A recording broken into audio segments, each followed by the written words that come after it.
Hi, welcome back to the YouTube channel of Govan Mbeki Mathematics Development Centre. In this video on CAPS Mathematics, which is applicable to grade 11 and 12, we're going to look at the topic probability, and we're going to specifically look at basic probability concepts, the addition rule, mutually exclusive events, independent events, use of contingency, tree diagrams and Venn diagrams to determine probabilities. So here we're going to do probability, which is applicable to grade 11 and grade 12. Please don't forget to subscribe to our YouTube channel, GMMDC, Nelson Mandela University. And in this video, as I mentioned earlier, it's going to be an overview of basic probability concepts, addition rule, mutually exclusive and independent events, and how tree diagrams, Venn diagrams, and contingency tables can be used in solving probability questions. Hope you will enjoy the video. There are 8 units in this video. First of all, I'm going to give you an overview of basic probability concepts. Then we're going to look at the addition rule. Then we're going to look at mutually exclusive events. Next, followed by dependent and independent events. Then we're going to look at applications using contingency tables. And we're going to have applications using tree diagrams, applications using Venn diagrams with 3 events, and then finally, with all my videos, there's always a exercise worksheet. So let's start. In this unit, I'm going to do an overview of basic probability concepts. Throughout the video, wherever this icon appears, pause the video, try the example, and then start play again, and then you can compare your solution to the one I have provided. The basic probability concepts would be definitions of the concept of probability, sample space, events and outcomes. Then we're going to have some probability rules, and then we're going to look at complementary events and the use of and or. What is probability?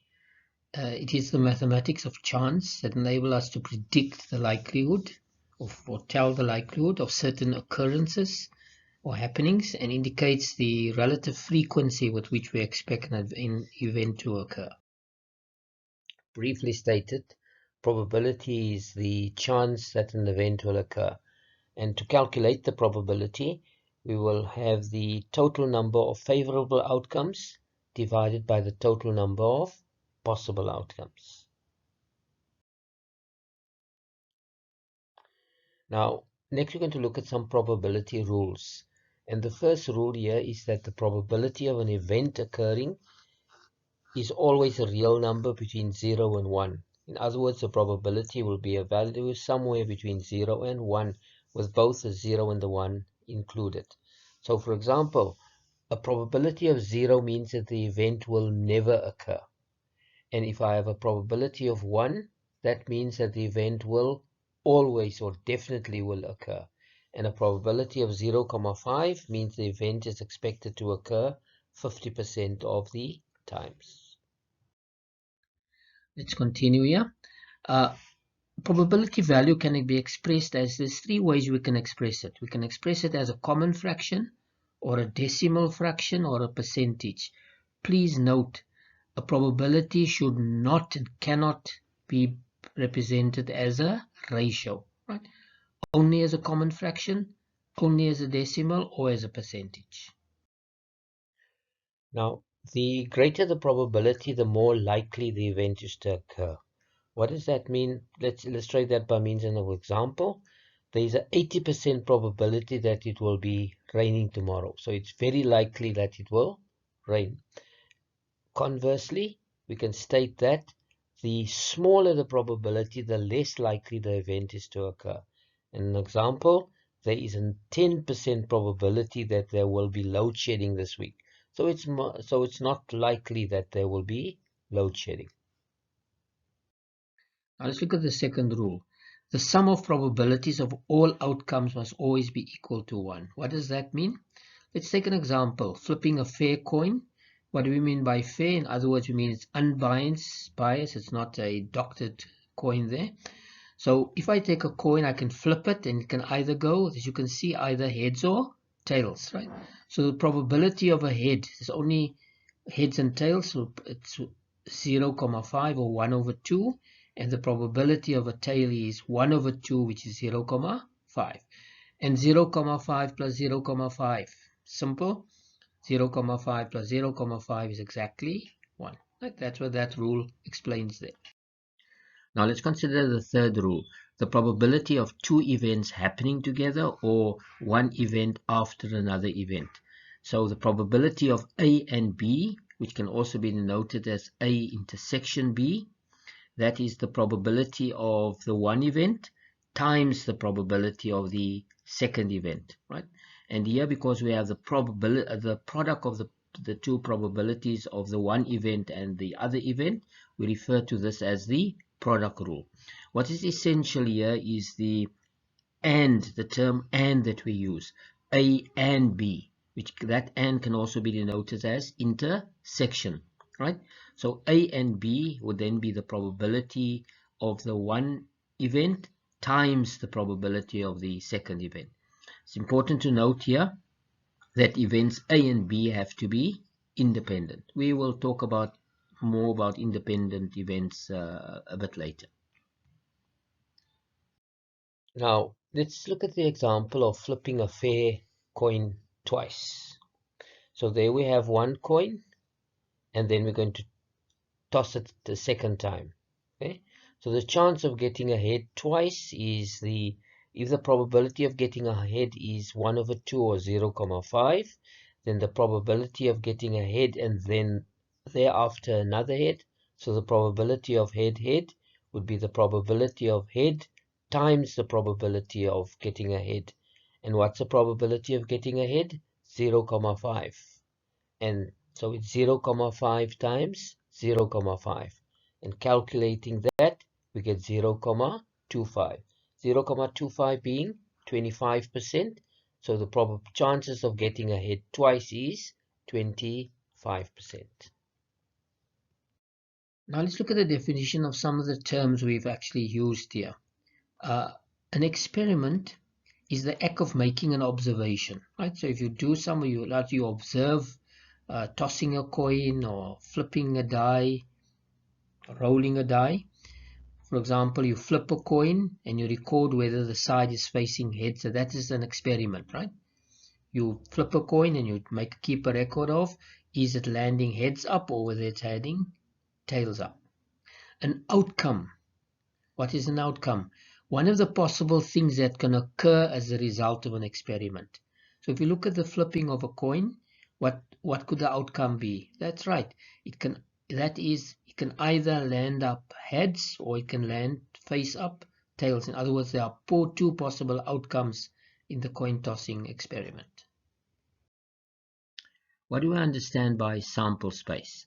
It is the entire set of possible outcomes, right? For example, in a single coin flipping experiment, so in other words, when we flip a coin, the sample space can be heads, tails, right? So that is the sample space. What do we mean by an event? Event is any subset of the sample space, right? For example, if we have heads facing up, so the event would be head facing up. We could also have the heads not facing up. It's important that we understand the difference between the concepts of event and outcome. An event is a subset of the sample space, right? For example, if we take the probability of getting a desired number, so the event there would be getting a number, for example, less than 3, right? So the event would be getting a number less than 3. The outcome relative to this, an outcome is the result of an event. So what would the result be of getting a number less than 3? So the results could be either getting a 1 or getting a 2. So those would be the outcomes there. Okay. Now let's consider the sample space if we toss a fair 6-sided die, right? So it's a die with 6 sides. There's the die there. You can see there are 6 sides. 1, a 2, a 3, a 4, a 5, and a 6. And what will the sample space be? It can be a 1, and can be a 2, a 3, a 4, a 5, and a 6. So that's my sample space. A 1, a 2, a 3, a 4, a 5, and a 6. You can also represent the sample space using a tree diagram. So let's consider the case where we flip a fair coin twice. So there's the coin. So if we flip it once, the first flip, it can either be heads or it can be tails, right? And the probability of getting a head is 1 over 2 or 0,5. Probability of getting a tail is also 0,5. Now for the second flip, so if I have heads, then the next could be that I can get heads again, or I can get a tail. And the same with the other one, it can be heads or tails, right? And the probability again of a heads is 0,5 and tail is 0,5. Let's list the outcomes. So after flipping a coin twice, we can have, as you can see there, we can have, just follow the color, heads and heads there. And then we have heads and tail. And then we can have tails and heads. And then we can have tails and tails. So those are the 4 outcomes that you can have. Let's calculate the probability. The probability of a head is 0,5, right? So those are the outcomes there. And the probability of getting heads and heads is 0,5 times 0,5, and we calculate that should be 0,25. The same way we can calculate heads and tails. It's 0,5 times 0,5. Tails and heads, 0,5 times 0,5. Tails and tails, 0,5 times 0,5. And you can see the sum of that. That's exactly 1. Now we're going to consider an example where we're going to illustrate the events in sample space, and we're going to use a Venn diagram to do that. Let's take the example of tossing a fair 6-sided die, and there you can see a die tossing there. What is the sample space? 1, 2, 3, 4, 5, and 6, right? Then consider the event of getting an even number. So what would the outcomes be here? The outcomes would be, that's correct, a 2, a 4, and a 6. Those are the even numbers I can get tossing a fair die. And event number B is getting a prime number. What's a prime number? The prime numbers we can get here is 2, 3, and 5. But what do you notice about those outcomes of those 2 events? That's correct. We've got a common outcome of 2. So if we represent A with that circle, that magenta circle, and we represent the B with this aqua blue, so the common 2 would be where they overlap, and that's where the outcome 2 would fit in there. Then we can complete the rest of event A. You can put the outcomes there. That's still missing is 4 and 6, and the outcome there for B would be 3 and 5. But the sample space consisted of 6 there. So there's one more. That's correct. One more. That's the one that needs to go there. Now let's consider the probability of getting an A and B. What do we mean by A and B? That means the probability of getting an even number that's prime, right? So which of these even numbers are prime? That's correct. That's the common one. What color is that? That's the green color. That's the AND part. So this is the AND part of the 2 circles that I have there for my Venn diagram. And that represents the AND there. So there's only one outcome. So it's 1 over 6. That's only the 2. So that's 1 over 6. Now we also want to consider A or B. So what does that mean? It is getting an even number or a prime number. So it can be there, it can be the even numbers, or it can be a prime number. So it's all of, that's correct, it's all of these numbers here.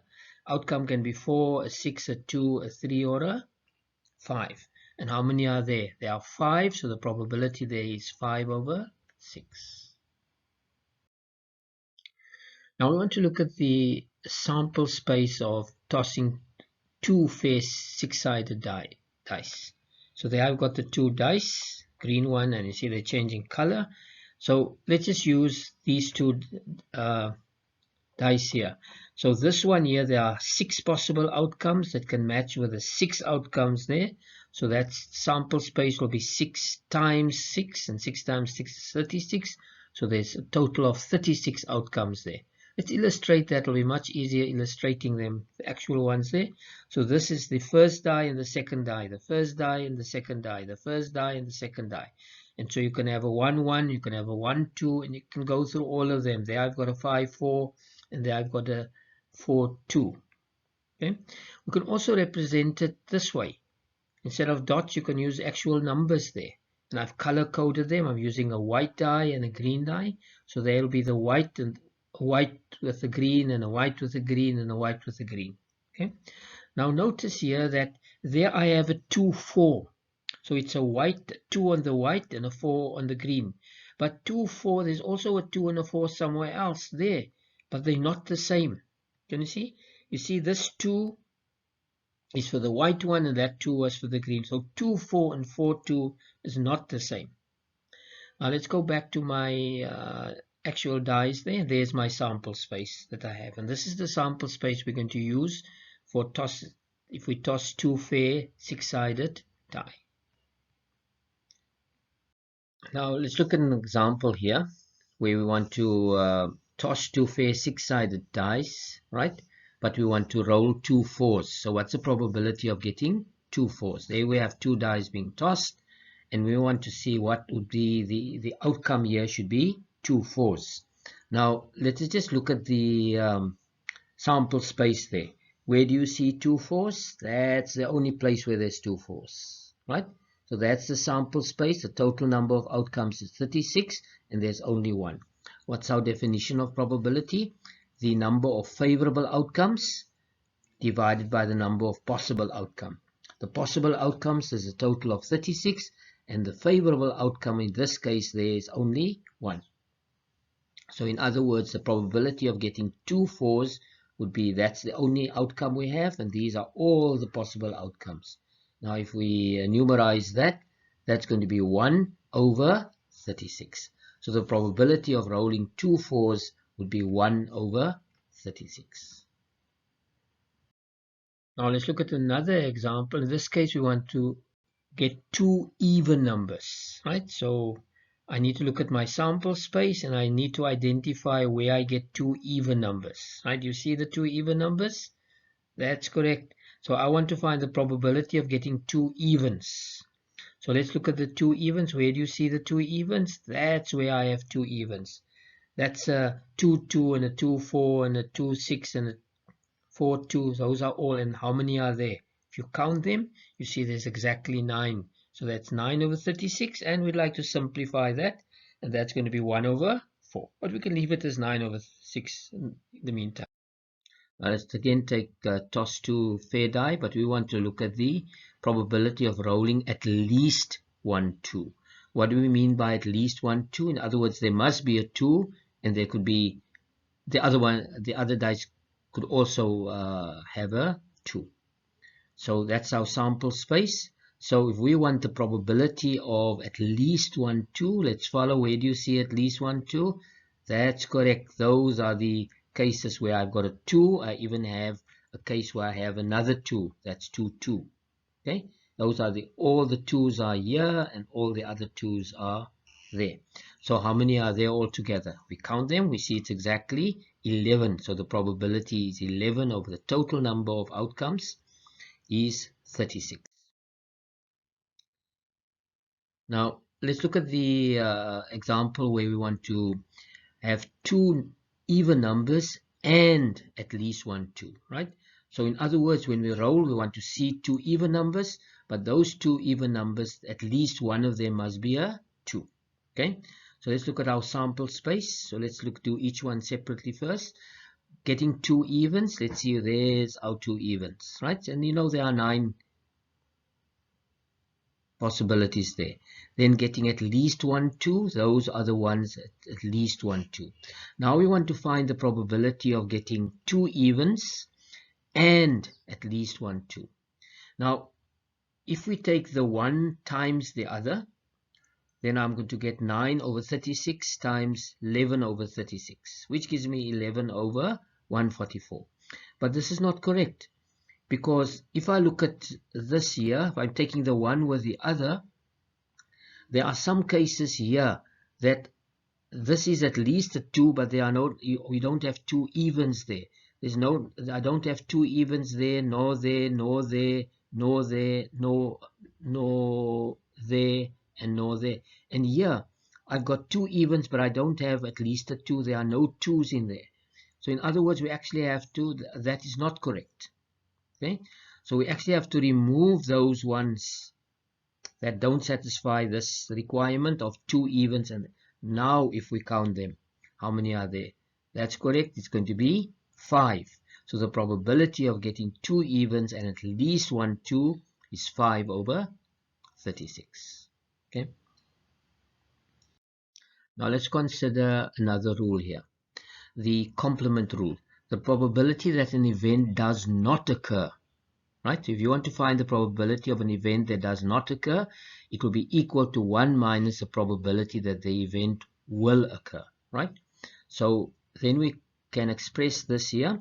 So the probability of an event not occurring, we can write this probability of A prime, or you can even say probability of A's complement. There are different ways to write it. Sometimes you can even put a little probability of A bar, but generally we say probability of A prime. That means not A. And how do we do that? It's 1 minus the probability of A occurring, right? So if you know what the probability of A is, it's just 1 minus that probability, which will give you the probability of the complement. And this we refer to as the complement. There, the complement of A. Consider an example. We want to determine the probability of not getting two tails if two fair coins are flipped. So let's look at the sample space and the outcomes. So those are the 4 outcomes we can have. You can have heads heads, or heads tails, or tails heads, or tails tails. And these are the associated probabilities that we previously calculated as well. So if I want the probability of not an event not occurring, it's 1 minus the probability of the event occurring. So let's take our specific example. Probability of not getting two tails is 1 minus the probability of getting two tails. So 1 minus, what's the probability of getting two tails? We see there 0.25. So that's 0.25, and simple arithmetic 0.75. We could also have just looked at the opposite there. Those are the cases where you are not getting two tails. So it's actually the probability of not getting two tails is the sum of probability of getting two heads, getting a head and a tail, or a tail and a head. And getting that sum, 0.25 plus 0.25 plus 0.25 is exactly also 0.75. Right? So you can either do it with 1 minus, or you can just find the sum of the other probabilities there. In this unit, I'm going to do the addition rule. Wherever this icon appears, pause the video, try the example, then you play back again, and then you can compare your solution to the one that I have provided. Here we're going to look at the union of events, and we're going to use the term or. Okay, so let's consider the probability of either of two events occurring. So one event or the other event occurring. And this here we're going to use the union of, so the or refers to the union of events. So when we have or, that's the union of events. So the probability of A or B, which we can also write as a probability of A union B. Okay, so we're going to look at that. Now let's look at the union of two events. I'm going to use an example to illustrate the probability of the union of two events, and then to be able to derive a formula to determine the probability of the union of two events. So in this example here, we have a class of 30 learners who have a choice of two subjects, mathematics and accounting. Right? So there we have the sample space, and we use a rectangle there. And then the event M is the event of taking mathematics. That's represented by that magenta circle. And the event A, taking accounting, that's represented with the aqua blue. Okay. Now there are 30 learners taking in the class, so that's where the 30 goes. That's the total number of learners in the class. Then the number of learners who take mathematics is 20, so though that goes to the mathematics learners, and 15 take accounting, so let's place the 15 there. But what do we notice about the mathematics and accounting? If I find the sum, we see that it gives us a sum of 35, and which is a lot more than the class size of 30. So how do we explain this? That's correct. There are some learners who take mathematics as well as accounting. So in other words, there's an overlap. In other words, we have the two circles they need to overlap. So in other words, that's the situation that we have. And what is the overlap? The overlap is 5. 35 minus 30 gives me 5. So we can see there's 5 learners taking mathematics, and the same 5 learners also take accounting. You see there? There's the two colors, 5 taking mathematics in the background there, and 5.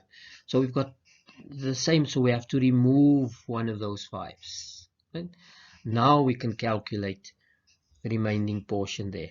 So that is, I've got 5, which is those who take mathematics as well as accounting. And then if I take the 20 from mathematics minus 5, that gives me the 15. And for accounting, 15 minus 5 will give me the 10. And now we can see 15 plus 5 plus 10, that gives me my 30. So that I've represented that properly in this Venn diagram. Let's look at the probability now. So we want the probability of taking mathematics or taking accounting. So the number taking probability for taking mathematics, we add that to the probability taking accounting. So that's 20 over 30, and there are 15 learners taking accounting, so it's 15 over 30. But we've got an overlap, right? So we need to remove that portion. So we remove what that's 5, so it's 5 over 30. And if we just balance this out, 20 plus 5 minus 5 gives me 30, and 30 over 30, that's correct. 30 over 30 is exactly 1. Okay. Now we can see, if we take the probability of the union of two events, then it's the probability of the one event plus the probability of the second event minus the probability of their intersection, right?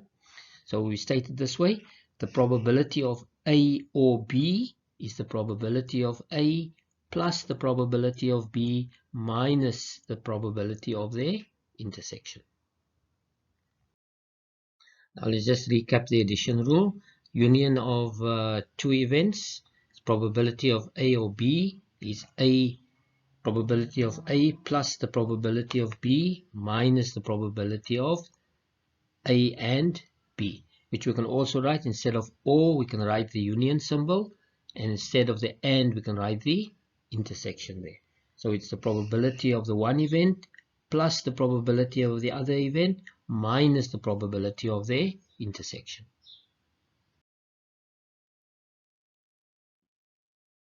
Now let's look at another example here. In this case we have two even numbers. We want to determine the probability of getting two even numbers, or at least 1, 2. Let's use our sample space for two six-sided dice. So there we have the sample space, and you can see we've got our 36 outcomes. Probability of getting two evens. Let's see where are the two evens. We added previously. That's the case where we have cases where we have two evens, and we see there's a total of 9. So the probability is 9 over 36. Next, at least 1, 2. Can you see where's at least 1, 2? We did it previously.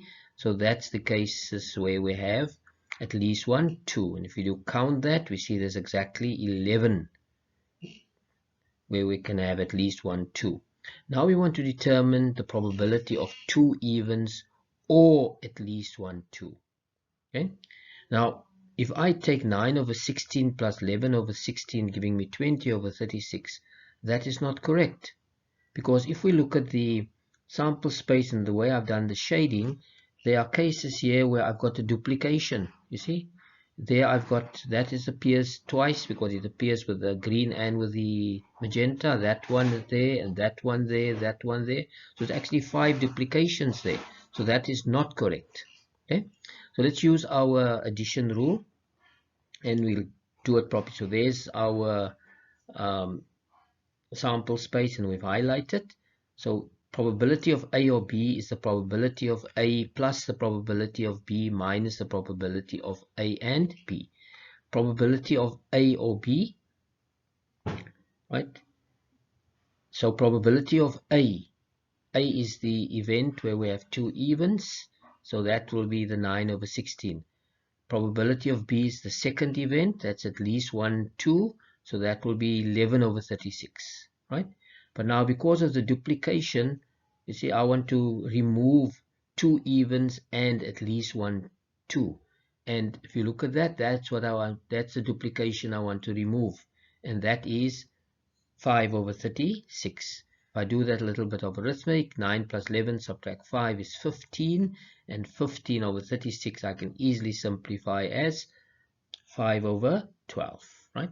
So that's the probability of getting two even numbers or at least 1, 2. In this unit, I'm going to look at mutually exclusive events. Wherever this icon appears, pause the video, try the example, and then start play again, and then you can compare your solution to the one that I have provided. Mutually exclusive events are events that do not have any outcomes in common, right? Let's look at the following. If you look at that, you see there's event A and event B, and they overlap, so they do have something in common. So when we say they're mutually exclusive, that is what they have. They should have nothing in common. Now, two events are mutually exclusive if and only if. See, there's two events. So the first one here, they cannot occur at the same time. So that's one of the main requirements of being mutually exclusive. Or they don't have any elements in common, right? You can see they have nothing in common there. They don't overlap.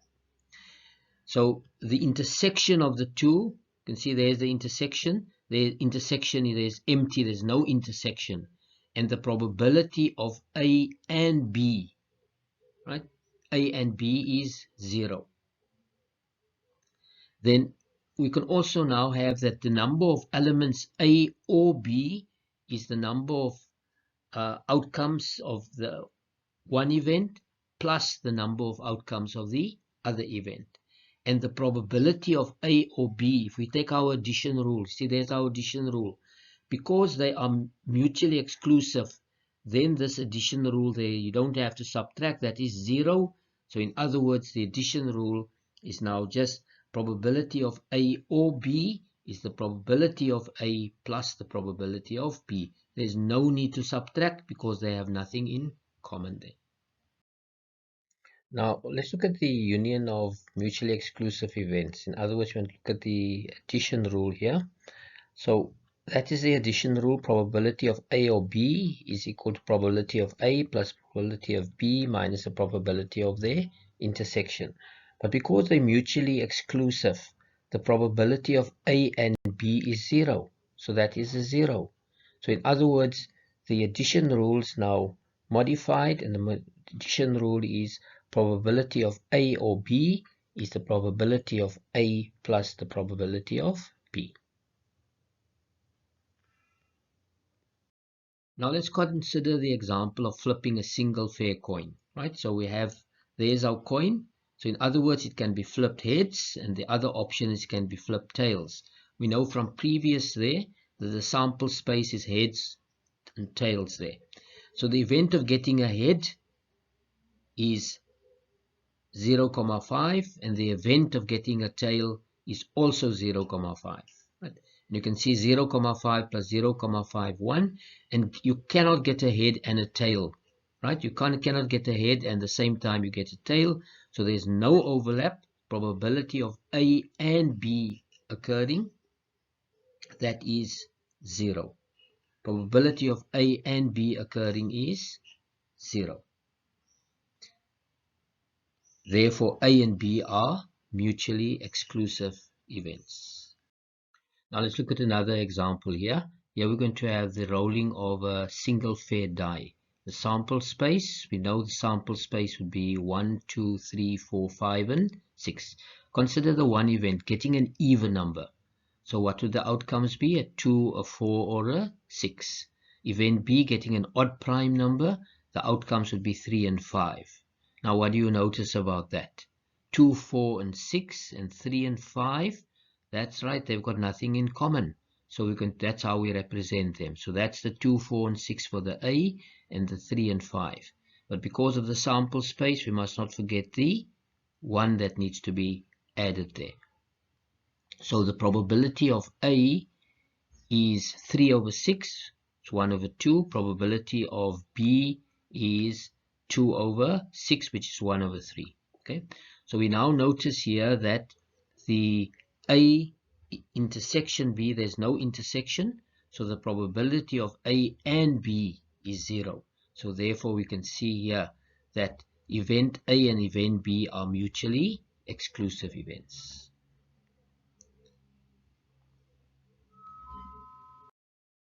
Now let's look at the example of tossing 2 fair dice. There we have our sample space, consists of 36 outcomes. Let's consider the event A, where we have at least 1 5. Can you see where we have at least 1 5? That's correct. Those are the cases where we have at least 1 5. And how many of them are there? 11. So the probability is 11 over 36. Next, we want the event of getting a sum of less than 4. Okay, if I look at the sum there, 1 plus 4 is 5. It's not there. You see where we have a sum of less than 4? Those are the 3 cases, right? In this case here, it's 2 plus 2, which is 4, which is not less than. So those are the only cases where I have less than 4. Now, if you look at that magenta and this green, they have nothing in common, right? So in other words, probability of A intersection B, there's nothing in common, so that's 0. Therefore, A and B are mutually exclusive events there.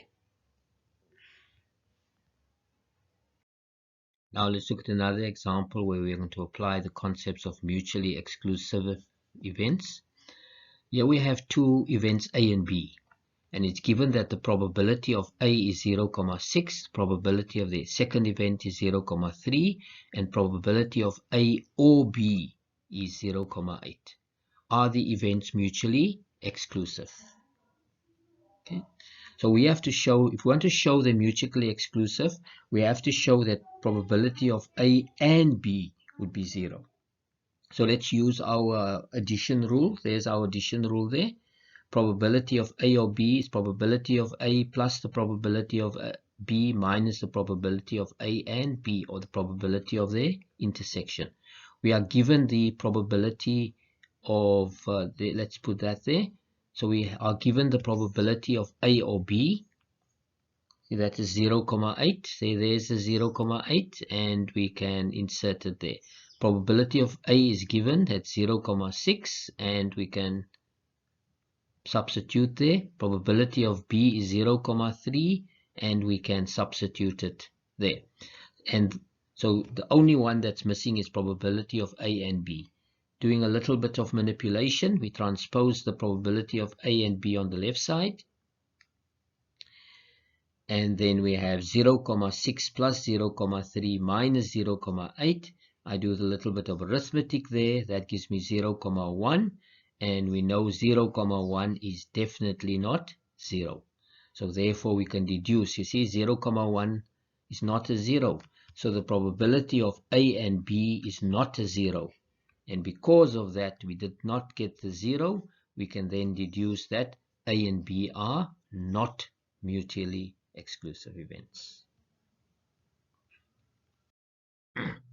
In this unit, I'm going to look at independent and dependent events.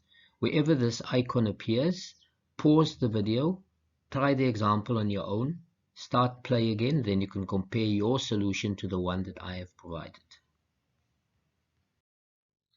Let's consider independent events first. What are independent events? Occurrence of one event not affecting the probability of the second or another event there. So the one event does not affect the probability of another event. We can also state it is that the outcome of the second event is not affected by the outcome of the first event, right? So the first event doesn't affect the second event's outcomes. So now we have a product rule for independent events. So the probability of A and B is equal to the probability of A times the probability of B. Okay, so the probability of event A and event B is equal to the probability of event A times the probability of event B. And that is the product rule for independent events. Now let's look at the union of independent events. Taking the addition rule, there's the addition rule, probability of A or B. It's probability of A plus the probability of B minus the probability of the intersection of A and B. But because they're independent, the probability of A and B is actually the product of the probability of A and the probability of B. So that can be replaced. Probability of A times B.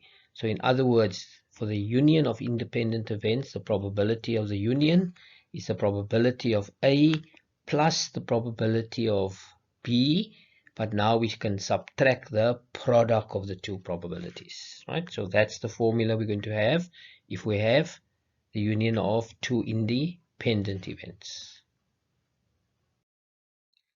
Let's consider this example. We've got the event of tossing a fair die and flipping a fair coin. Okay, so there we have, let's say the event A is getting a 5, tossing a die, right? And what would the outcome be then?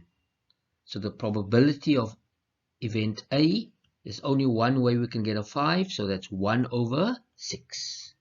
And event B, getting a head, flipping a coin, and getting ahead, there's only one way to get ahead, so that's 1 out of 2, so that's a 0,5. Now if you look at that here, flipping the coin is not affected with, if you toss a 5, that tossing of the 5 is not going to affect the flipping of the coin there. So those two events there are independent. So A and B, there's no overlap between the two. The one does not affect the other one.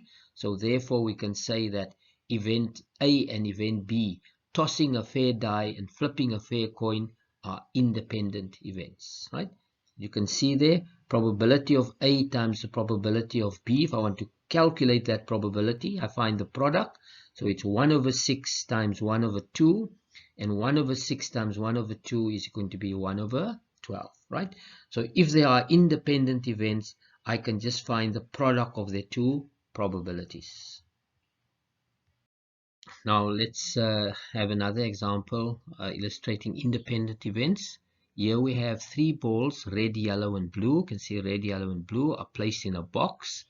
A ball is randomly drawn from the box. Its color is recorded and it's replaced. So you draw the ball and you put it back again there. A second ball is drawn and the color is recorded. Determine the probability of drawing a red ball and then a blue ball. See, there's the and coming in. So let's look at this one here. So event A is drawing a red ball. Okay, so if we draw a red ball, see there we're taking out a red ball, and what's the probability of drawing a red ball? Right, there's only one red ball, so its probability is 1 over 3. But it says replacement, so in other words we must put the ball back again. Then event B, we want to draw a blue ball. So if we draw a blue ball, that is 1 blue ball out of the 3, so the probability of drawing a blue ball is 1 over 3, right? So you see, drawing a blue ball was not affected by drawing a red ball because I replaced it there. So those two events are independent. So probability of a red and a blue ball, because they are independent events, is the probability of drawing a red times the probability of drawing a blue. In this case, it's 1 over 3 times 1 over 3, and that gives us a product there of 1 over 9. Okay, because they are independent events and they're replacement. So in other words, your sample space didn't change there. Let's look at another example here. Here we have a fair coin that is being tossed, and then a spinner is spinned with the 5 numbers 1, 2, 3, 4, 5, and we want to determine the probability of getting a head and an even number. Now you can see those two events are independent. You know, the spinner is not doesn't matter whether the coin lands head or tails, it doesn't affect the spinner, so they are independent events. So the probability of getting a heads and an even number is the probability of getting heads times the probability of getting an even number. What is the probability of getting heads? 1 over 2. Probability, how many even numbers are there? It's only 2 and 4, so that's a probability of 2 out of 5. Therefore, the probability of getting heads and an even number is 1 over 5. Now let's consider the concept of dependent events. The outcome of the second event is affected. Here it is affected by the outcome of the first event. So in other words, the product rule of dependent events is going to be slightly modified now. Probability of A and B is the probability of A, the first event, times the probability of B, but after the first event has occurred. You see, there's a little difference there. Probability of B after the A, because that there's something at the first event, the outcome of the second event is affected by the outcome of the first event. So we're going to just show you what we mean by that there. To illustrate this, we take the same example, but we're making just a slight change here. We have the 3 balls, red, yellow, and blue, and a ball is randomly drawn from the box, but here we have it's not replaced, right? So once you take the ball out, you don't put it back again. That's where the difference is coming. So now the outcome of drawing the blue ball is going to be affected by the event A having taken place, and we say that it's not being replaced there. Now let's look at the solution here. There's our box with the red and the yellow and the blue ball. So event A is drawing a red ball. So if I draw a red ball, there's the red ball there. And the probability of drawing a red ball from the 3 is the probability of getting a red is 1 over 3. But now we had the restriction no replacement. So that ball is not being placed back. So I'm left with 2.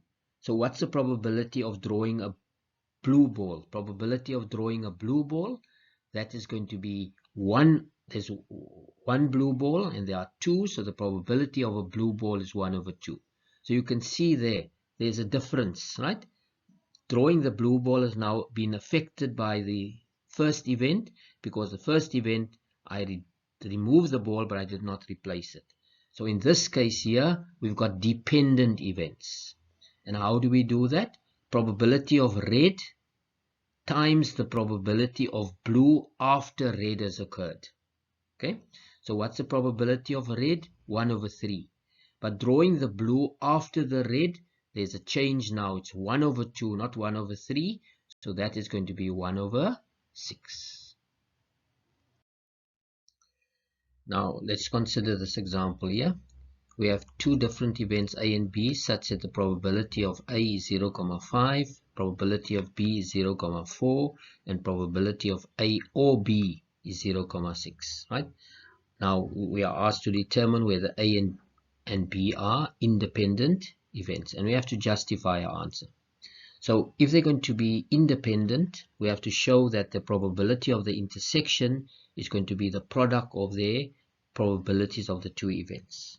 So let's see there, we take our addition rule and we are given some values, so we can do the substitution.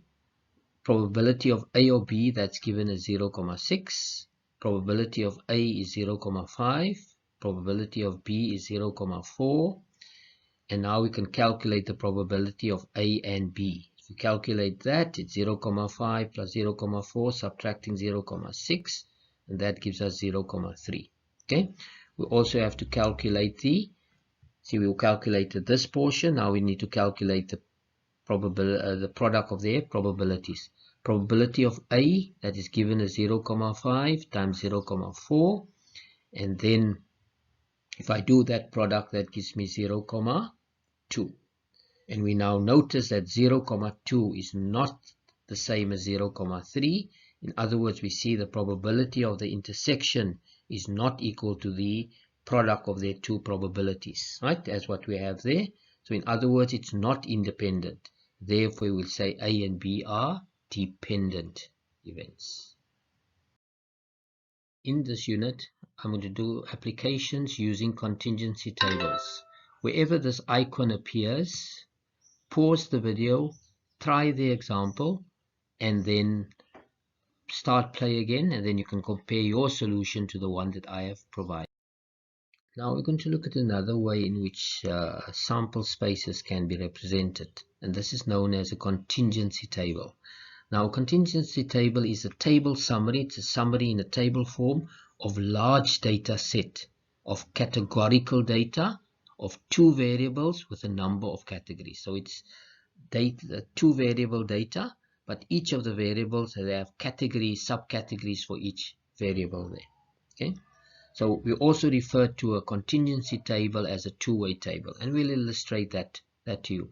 But the main purpose is, if you have large data sets, you can summarize the data in a contingency table. So let's consider this example here. We have data regarding gender and home language, right? So gender, there we have our table, and you can see gender is the one variable and home language is the other variable. And then we have two categories for gender, male or female.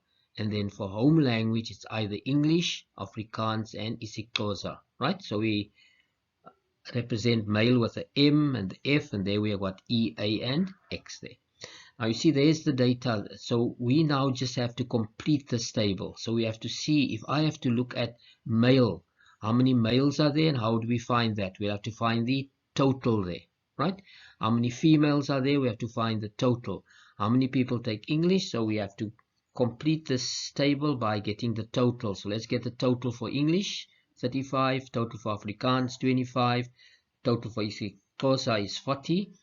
And then we have to find the total for male. There are 45 males, and the total for females, that's 55. And then we can cross-check. If I add this total here, right, it must give me exactly the same if I find the total horizontally. And if we do check that, we see the total there is 100, right? I've just used some cosmetic numbers to make the calculations a little bit easier. So 35 plus 25 plus 40, that gives me 100. 45 plus 55 is 100. So there I've completed my table. As you can see, there were two variables, and each variable had subcategories. So for gender, I had male, female, and for home language, I had English, Afrikaans, and isiXhosa, right? So let's use that contingency table now, and then we can get the probability of randomly selecting a male, right? So I want to select a male randomly. So let's look at the males there. There's the males, and how many males are there? That's correct, 45. So, and how many people are there all together? In the survey there were 100, so the probability of getting a male is 45 over 100, right? 45 over 100 is, in this case, nicely 45%. I can simplify that as 45%. Let's look at another example. The probability of randomly selecting a person with English as a home language, right? So English, this is just a person with English, so I have to follow the English. And how many people have English as a home language? That's 35. So the probability there is 35 over 100, and 35 over 100 is just 35%, right? Now let's continue. We use the same contingency table, a completed contingency table, and let's look at this example now. We want the probability of randomly selecting a female whose home language is Afrikaans. So it's female and the language is Afrikaans. So we have to look at female. There's female and Afrikaans, and you see female and Afrikaans, they overlap. So there are actually 10 people with female and his home language is Afrikaans. So then the probability of that is going to be 10 over 100, and 10 over 100 is just 10%. Next, we want to find the randomly selecting a male whose home language is not isiXhosa, right? So we want the males, but we want to see those whose home language is not isiXhosa. So we don't want these people. So it's all the males, and then we don't want isiXhosa, so it's the English and Afrikaans. And we see there it's the 20 and the 25. So how many males whose home language is not isiXhosa? That is 20 plus 15. So the probability of getting that male and whose language is not isiXhosa, so that gives me 20 plus 15, and that gives me 35 over 100, which is 35%. Now let's consider another example where the contingency table can be useful in probability questions. Let's take the same example of gender and home language. There we've got our completed contingency table. Let's look at the question. Determine whether gender and home language are independent events. Right? So what I do is I can take one of the categories of gender and one of the categories of home language. Let's choose male and Afrikaans. So probability of male and Afrikaans. There's male and Afrikaans. See, so there are 15 of them being Afrikaans, males whose home language is Afrikaans. So that probability there is 15 over 100, which is 15%. Right? Next, we want to find the individual probabilities. Probability of male times probability of Afrikaans. Probability of male, if you just go back to that again, we see there are 45. So the probability there is 45. Probability of Afrikaans, there's the Afrikaans, and there are 25. So that's 25 over 100. Doing a little bit of calculation there, we get 11.25%. So now we notice that that 15% and that 11.25% are not the same. So therefore we can deduce here that the probability of M and A is not equal to the probability of M times the probability of A. In other words, the product for independent event, the rule doesn't apply here. So therefore they are not independent events. In this unit, we're going to look at some applications using tree diagrams. Wherever this icon appears, pause the video, try the example, then you start playback again, and then you can compare your solution to the one that I have provided. Now let's look at another representation that can assist us with calculating probabilities, right? Tree diagrams. They are used to provide a visual representation in an organized way of a sample space and to calculate the resulting probabilities, right? The outcomes of events can be found at the end of each branch there. So the purpose there, it gives us a visual representation in an organized way of a sample space and to calculate the relevant probabilities there. To illustrate the use of tree diagrams, let's consider an example. We've got a packet containing some paper clips. We have 2 red, 3 green and 5 blue paper clips, right? One paper clip is randomly selected from the packet, the color recorded and then replaced. The emphasis here is we put it back in the packet. Another paper clip is then randomly selected from the packet and the color is recorded, and we can continue that way, right? So we've got 3 questions here. We'll show you how can we represent this information in an organized way as a tree diagram. Then we're going to calculate the 2 probability questions that we're going to do that. Now let's construct the tree diagram. Let's look at the given information. We've got 2 red, 3 green and 5 blue, and here we've noted that we replace, once we take out a paper clip, we put it back.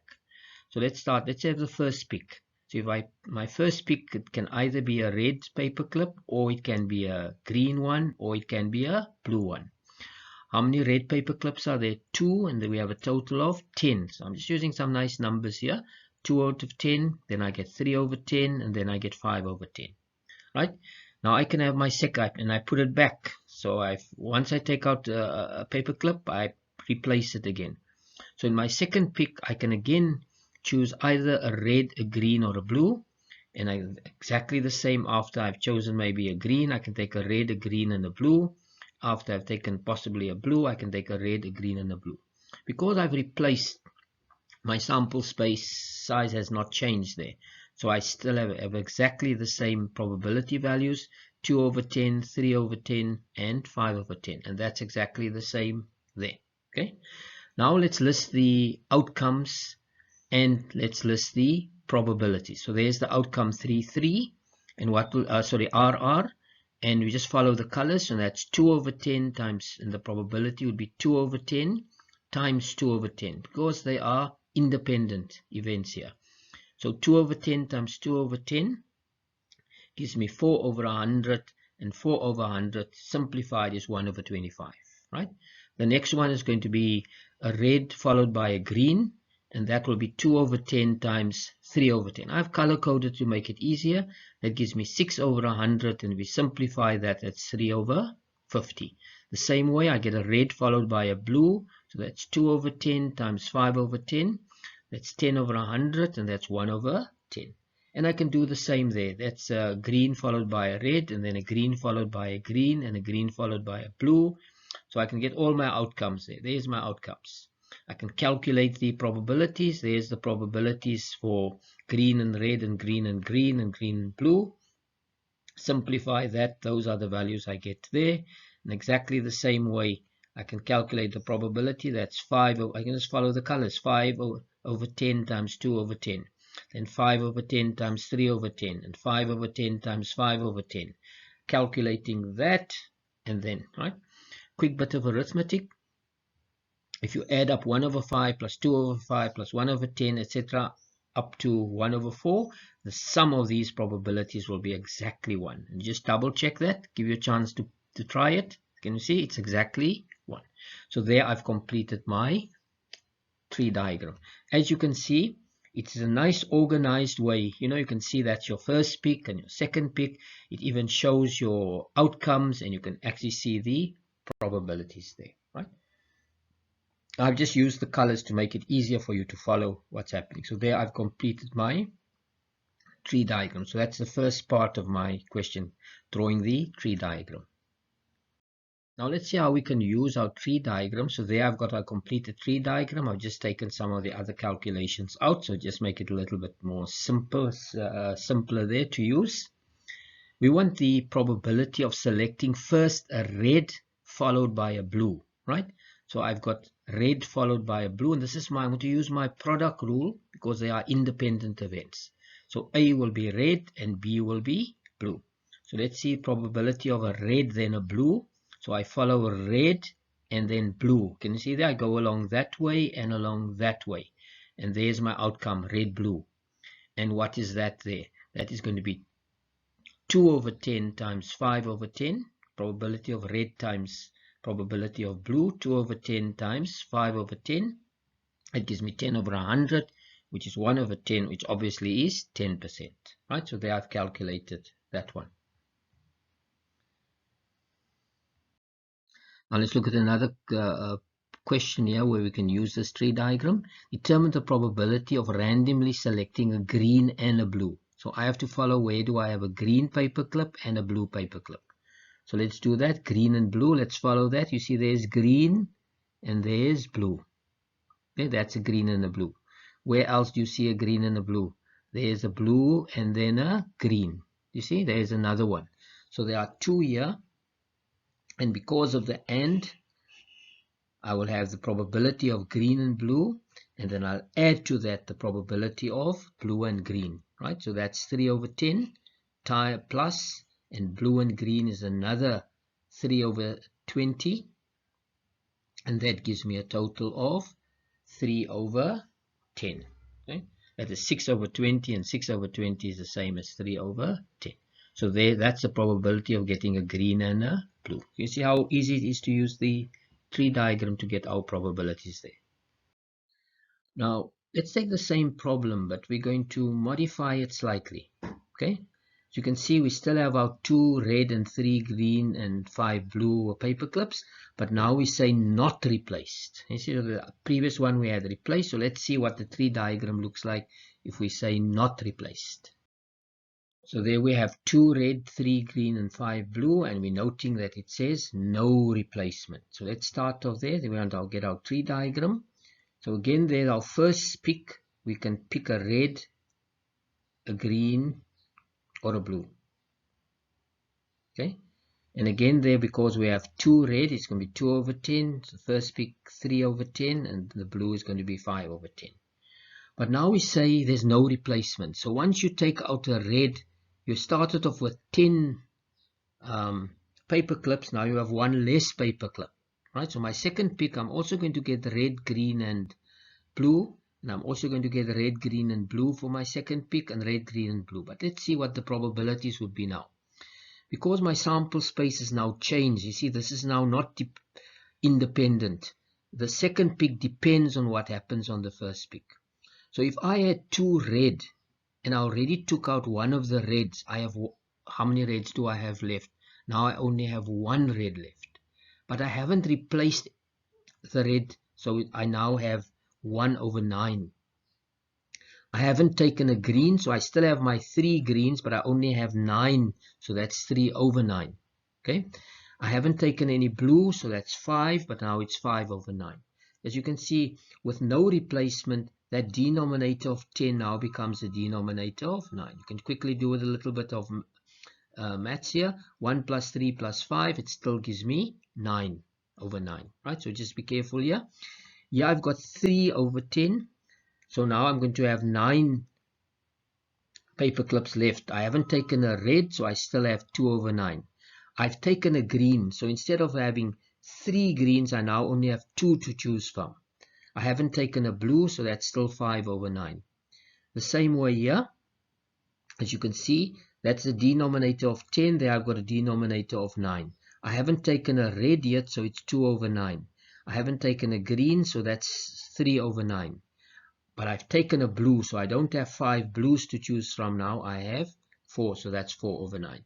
You can see the sum of the probabilities on these 3 branches is 1, the sum there is 1, and the sum there is 1. Okay, I can write down the outcomes again. So the outcomes there is exactly red and red and red and green, right? I can calculate, and you see now I get 2/10 times 1/9, so that gives you 1/45. And the same, red and green, it's going to be, you can just follow the colors there. That's 2/10 times 3/9, which gives me 1/15. Red and blue is 2/10 times 5/9, which gives you 1/9. Okay, and then if I take green and red and green and green and green and blue, and then blue and red and blue and green, and then blue and blue, and if I calculate the probabilities, that's what I get there. I calculate the probabilities, I get that there. And if you add up all these fractions, you can just double check, you'll get exactly 1. Okay, so there's the tree diagram with no replacement. Note there the sample space size is 10, there the sample space size here is 9. Now let's consider an example here. We want to determine probability of a blue, then a blue. So that's dependent events because there's no replacement, and therefore it will be the probability of the first event times the probability of the second event after the first has happened. So then it's blue, probability of blue times the probability of blue after blue, and there's the probability of getting a blue, that's 5/10, and then the probability of getting a blue again, but now it was no replacement, so that is times 4/9, and that gives us the 5/10 times 4/9 gives me 2/9. So that is blue, then blue, and this is one with no replacement. In this unit, I will look at applications using Venn diagrams. Wherever this icon appears, pause the video, try the example, then you can start play again, and then you can compare your solution to the one that I have provided.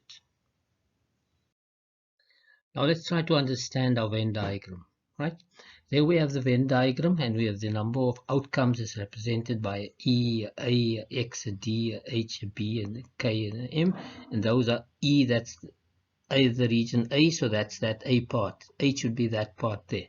Okay, so if I look at C, I will see C consists of the E, the A, the X, and the B. If I look at F, F consists of the K, the D, the X, and the B. Same way, V consists of the A, the X, the D, and the H. Now if we say only C, right? So if I take only C, if I look at C, right, there's C. Only C, you know, C consists of the E, the A, the B, and the X.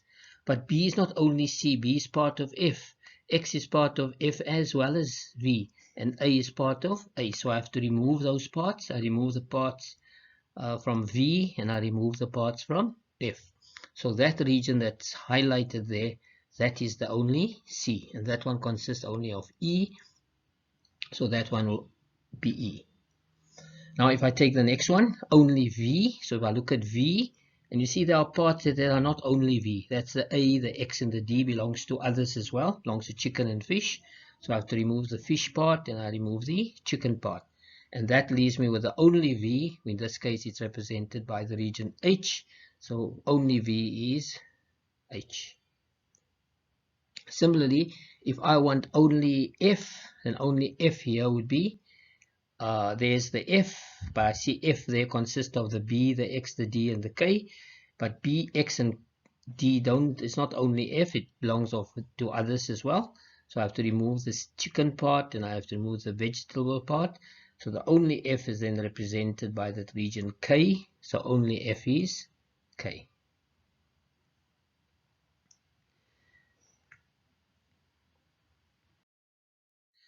Now let's go back to our three events again. Here we want the concept of not C, right? Or as we say there, the complement of C, or C prime, the complement of C. So not C. So if I say not C, I don't want the elements of C, right? In other words, that's what I don't want. And what is left there? So I don't want that, so I must take the C away. And what is left now? You see what is left? That's correct. There are 4 there. That is equal to the M plus the K plus the D plus the H there. Remember, this stands for the number of outcomes there. So it's M outcomes, K outcomes, D outcomes, and H outcomes. So I find the sum there. Let's go back again. If I want not V, so that means it's not the V. So I don't want those elements. So take those elements away. And now you can just write down what is left. So not V would be those 4 parts there. It's going to be the E, the B, the K, and the M. And we find the sum, so that gives us the sum M plus E plus B plus K. Similarly, if we say not F, so I don't want the F, so I must remove the F. I don't want the F, right? So what is left there? M, E, A, and H. So that is M plus E plus A plus H. And now if we say not C or V or F, right? Not C or V or F, so I want not the C, right? And the V or the F, so I don't want those elements. And what is the only thing that's left? That's correct, it's only M that is left there. Okay, so that answer there would be, see, it's only the M that's left. So not C or V or F, that is equal to the M there. Let's go a little bit further now. Now we want to have the AND, C and V, right? Before we show that to you, can you see the AND part? C and V, right? That is the C, and the V, the A and the X part. That's the only AND, that's the AND part there. So the AND part there would be X plus A. Okay, let's bring everything back again. So now I want V and F. Can you see the V and the F? There's V and F. So what would be the AND, or the intersection? That's the intersection, that portion that's highlighted there in white, and that's the X plus the D. Similarly, if I want C and F, right? Can you see the C and the F? That's correct. That is the C and the F part. So it's that part there, which is the X plus the B. So that's the X. And now if we want C and F and V, right, all 3 of them, right, the intersection of all of them, that's that portion there, that belongs to all 3 of them, and that is only the X there. Let's take our diagram back again there, 3 events. Now we want OR, C or V, or C union V, C or V, so I want the C or the V, so that is the C or the V. Can you see? That's the C or the V. Okay, and it's those 6 parts there. We have, there's the C or the V, so that's going to be E plus A plus X plus B plus H plus D. Okay, let's bring everything back again. C or F, you try this now. Can you see that? That's correct. That's the C or the F, right? Isn't it? Right? And that there would be those 6 parts. There's the C or the F, and that will be E plus A plus X plus B plus K plus D.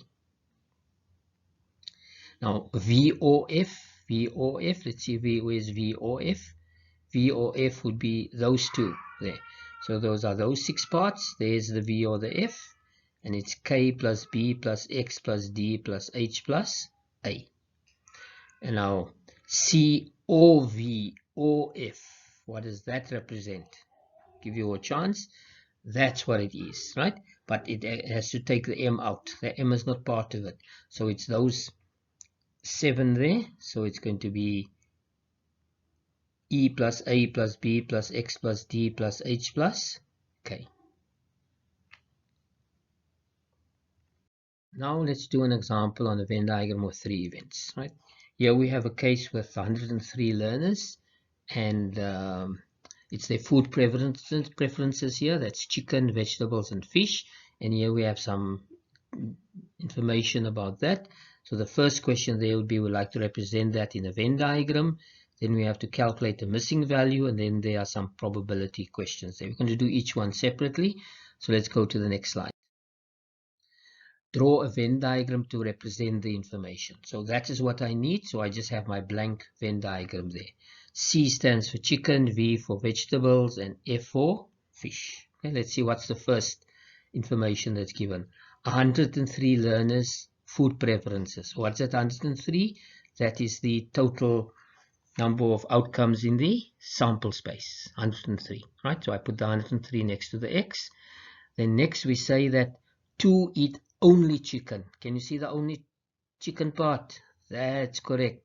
That part there, that's the only chicken, right? So this part here, that's the only chicken. Then the next one here, we want 3 eat only fish. Where's only fish? That portion there is only fish. So I can insert the 3 there. Then the next one, 5 eat only vegetables. Only vegetables, so the 5 would go there, right? So that's that one. The next part there, 2 do not eat chicken, fish, and or vegetables. You know where that is? They don't eat chicken, fish, or vegetables, and you just have to put it outside. There's the 2. Now let's see. The next one here, 21 don't eat fish, right? So if they don't eat fish, in other words, it's not these people.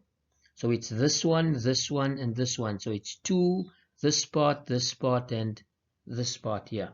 Okay, so all together that should be 21. So I can find the missing part there. And how do we do that?